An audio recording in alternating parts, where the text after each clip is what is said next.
Good morning and welcome for this Monday report by Bourdier. Last week in the US, we received the FOMC meeting minutes, which showed that we cannot expect any rate cuts anytime soon. That was expected.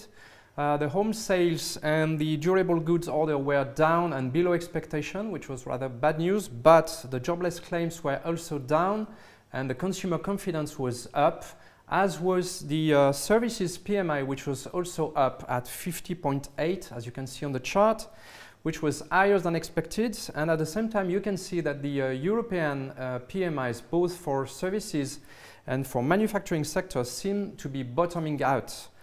All of this leads to a kind of market scenario which is for a soft landing, at least for the US economy. And in that backdrop, the equities were up 1% more or less last week.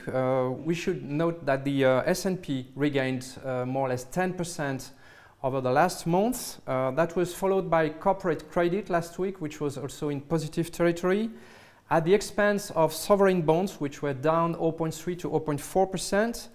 And this week we will keep monitoring again the weekly jobless claims. We think it's the most important indicator to follow now.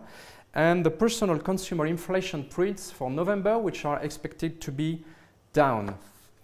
On our investment, we are buying Paychex. Paychex is a 45 billion market cap company. It provides solutions for human capital management for small and mid-sized businesses in the US. And it's an historical compounder, generating more or less 30% of sales in free cash flow, which is very high, and growing 8% per annum in average. As you can see, the share underperformed over the last 12 to 18 months versus the S&P 500. So we buy on weakness, and this is in a buy and hold perspective. Thank you for your attention, and see you next week. Bye-bye.